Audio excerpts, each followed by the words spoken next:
Sekolah Tabligh Muhammadiyah, MTPWM Jateng, Angkatan Kedua, Nurul Milati Holisah DPR Apatemon, dengan tema Agar Iman Tetap Sehat. Agar iman tetap sehat. Jangan daripada baik seperti tubuh kita ya. Kita kan mengharap badan kita sehat, ya gitu. Nah komriang itu tubuh saja. Nah kan diberi sakit, orang yang keinginan kan, keinginan harus dijuta apa mari, keinginan mari, aku nggak usah mati. Orang kepengen ngaji, orang kepengen plesir. Apa orang kaya yang tergeletak di atas kasur. Itu begitu juga dengan keimanan kita, ya. Pada baik, agar iman cewek itu kuat, dan kita itu kuat. Agar iman lemah, dan kita akan lemah dalam artian apa? Lemah awang-awangan ibadah, orang gue semangat, orang beneran banyak melakukan maksiat, orang beneran parah maning. Melakukan perbuatan musyrik. Apa? Ya anak iman itu sumber kekuatan seorang muslim. Agar iman kuat, wong kuat, semangat boleh ibadah. Tahan terhadap godaan dan ujian di dunia. Namun agar iman lemah, ya lemah pula.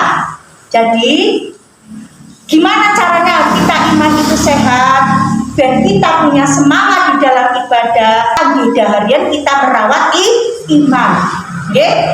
Nah jadi dalam kehidupan siklus sehari-harinya itu tidak lepas dari kegiatan dan aktivitas yang menyuburkan iman. Jadi apa saja itu? Agar iman kita itu selalu sehat, bugar. Nah, kiat-kiatnya apa mawon?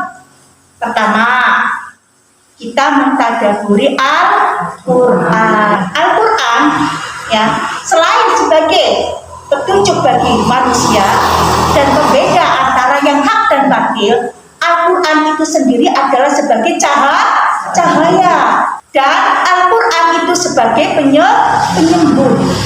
Beda nih kalau obat kalau penyembuh gitu, kalau obat belum tentu mati, tapi kalau penyembuh ya udah otomatis sembuh. Yakin sama badan? Yakin, terutama penyakit hati. Dan orang percaya dengan gue sering baca Quran, insya Allah hatinya tuh tenang.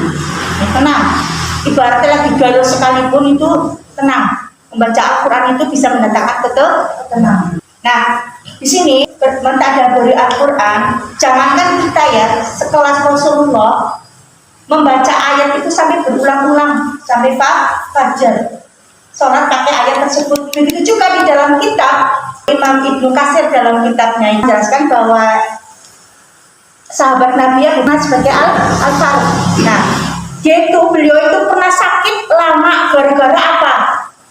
Gara-gara merenungi ayat Quran surat At-Tur ayat 7 sampai 8. Emang isinya apa sih Quran surat At-Tur sehingga Umar bin Khattab radhiyallahu anhu itu sampai sakit lama? Isinya itu pasti terjadi dan tidak sesuatu pun yang dapat menolaknya. Nah, dalam kepriwe boro-boro musim ria anak diantara kita menghayati Al-Quran, mentadaburi Al-Quran sampai meriang sakit amonten apa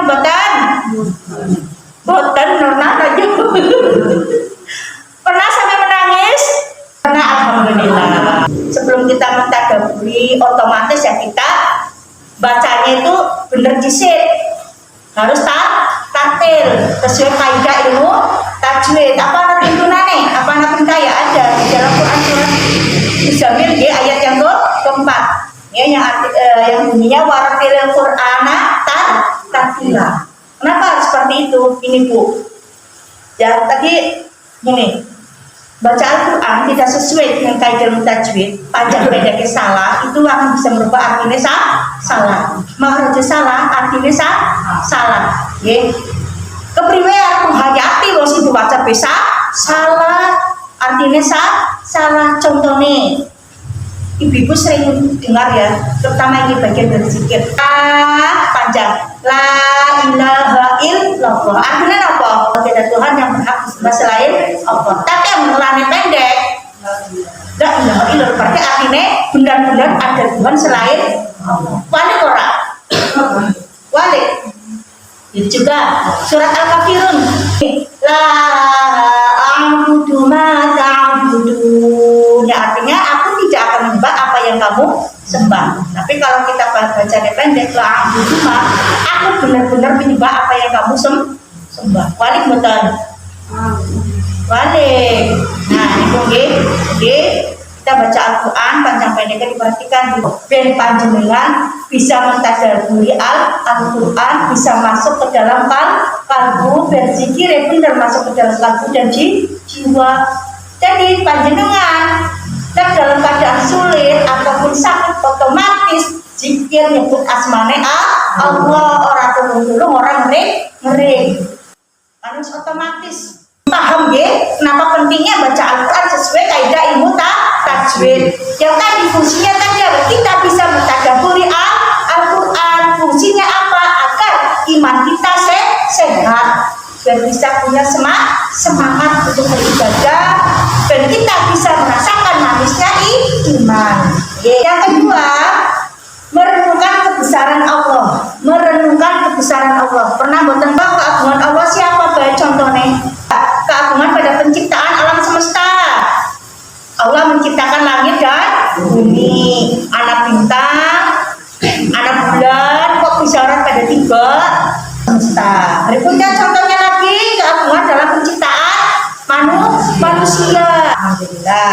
Yang berikutnya adalah keagungan dalam rezeki. Maksudnya kepribadian Allah memberikan rezeki kepada setiap makhluk. Semua makhluk, bukan cuma manusia saja. Kalau kita jelas ya, kita setiap hari usaha, mungkin ada yang dagang, ada yang jadi PNS atau apa dan sebagainya. Nah, seperti itu contohnya ya. Sing binatang, sing ketemu orang masuk akal, cecek. Saya itu pernah lihat dengan mata kepala sendiri. Tadi jagung kan nengarku kan cecek, rembet. Ya, anakku pusing cilik apa ya kasih cilik ya. Wah, bahkan begitu. Kok tiba-tiba kuku itu kok mendekati cecak tersebut, caplok. Logikanya cecak teh mangan sekarang dia mau orang gede, saya mangannya lembut. Pas apa cicak di dinding, diam-diam merayap, datang seekor nyamuk, lalu kita. Kayak ini penciptanya, mencipta seluruh disiplin, bisa pas bagian lagu gue. Yang berikutnya adalah keagungan dalam mengatur kehidupan. Itu contoh contoh singkat kala kayaknya kok orang masuk akal ternyata nyata. Makanya gitu aja sampai panjenengan berpikir ini orang boleh orang mangan. Ada yang berpikir seperti itu? Betul? Karena aku dulu saya kan maksudnya anak-anak tahun 80-an sering mendengar kata-kata orang dulu kan masih jarang pengajian jarang orang mangan ya orang boleh orang mangan berarti terjadi temenan supaya pun orang boleh orang mangan temenan. Padahal yang jenengannya kita tetap punya ikhtiar usaha. Rezeki entah datangnya dari mana. Ya Allah itu punya kuasa ya terhadap hambanya atas rezeki. Jadi jangan masih khawatir orang dua rezeki. Pokoknya orang esi hidup, esi anak rejo, rezekinya harus rezeki nanti berarti ini buatan. Itu harus diyakini. Berikutnya yaitu kekuasaan dalam kehendaknya ya. Maksudnya gini, Allah itu berkehendak dan tidak ada yang menghalangi takdir Allah kepada kita. Berikutnya yaitu keagungan dalam ampunannya. Maksudnya apa? Maksudnya Allah itu Maha Pengampun. Kenapa kita harus merenungkan keagungan Allah? Faedahnya untuk apa? Itu akan menundukkan hati. Hatinya lembut, mudah menerima hidayah. Ketiga ya tadi yang kedua ya, yang ketiga yaitu mencari ilmu syar'i. Maksudnya ilmu tentang kehidupan, tentang sesudah kita sesudah kematian itu kan akan menambah iman. Wong berilmu, kalau orang berilmu itu pasti beda. Wong berilmu ngerti bahayanya orang meninggalkan sholat. Tidak akan pernah meninggalkan sholat. Tapi seorang berilmu Allah tidak merasa berdosa, tidak merasa takut. Kadang kan kita lihat di dalam kehidupan real di jalan Islam tapi orang tahu sholat, orang tahu puasa karena nggak berilmu. Nah seperti itu. Tapi harus berilmu ya, hati-hati, bukan cuma hanya itu saja. Dia kehidupan sehari-hari diusahakan menjadi ternilai ibadah. Quran surat Fatir 35 ayat 28. Bisa sesungguhnya yang bertakwa di antara hamba-hambanya hanyalah orang-orang yang berilmu. Ikuti ya. A'udzu billahi minasy syaithanir rajim. 1, 2, 3. A'udzu billahi minasy syaithanir rajim. 2, 3. Bismillahirrahmanirrahim. Bismillahirrahmanirrahim. Innama yakhshallahu min ibadil ulama. Ya, artinya apa Bu? Sesungguhnya yang bertakwa di antara hamba-hambanya hanyalah orang-orang yang berilmu. Yakin?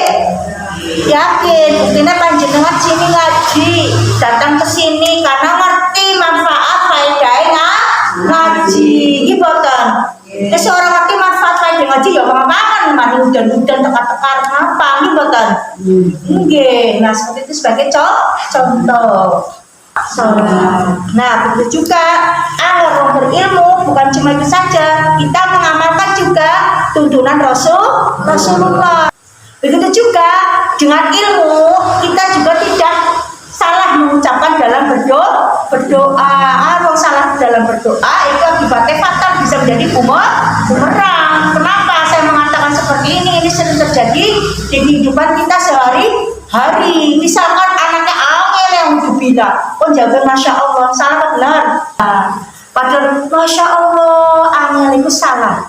Kalau kita mengucapkan masya Allah, apabila kita melihat atau mendapati sesuatu yang membuat kita senang dan gembira, dengan tujuan kesenangan dan gembira itu berlanjut pada kita terus menerus. Contohnya Al-Quran surat Al-Kahfi ayat 39.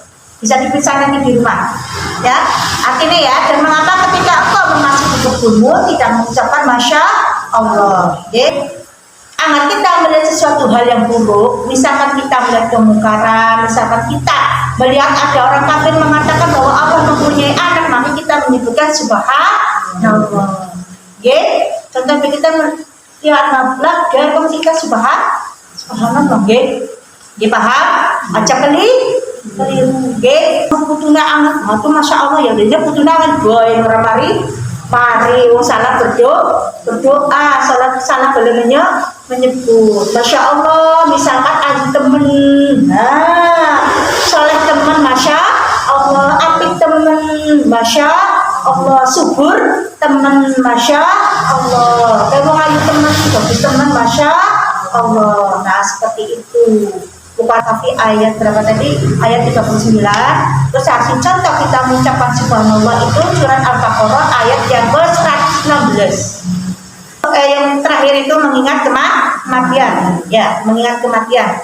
Karena setiap jiwa itu senang orang senang, cocok orang cocok, percaya orang percaya, yakin orang yakin. Setiap manusia itu pasti akan mati. Setiap jiwa itu pasti akan mati. Bisa dibuktikan soalnya panjang Quran surat Ali Imran ayat 185. Nah seperti itu. Kenapa kita harus mengingat mati? Wah nggak kemudian mati, otomatis hati lembut, nggih. Orang sutaka, orang rakus, orang serakah, ngemuti harus mati, gibotan. Kadang mau berbecah, mau biar mati.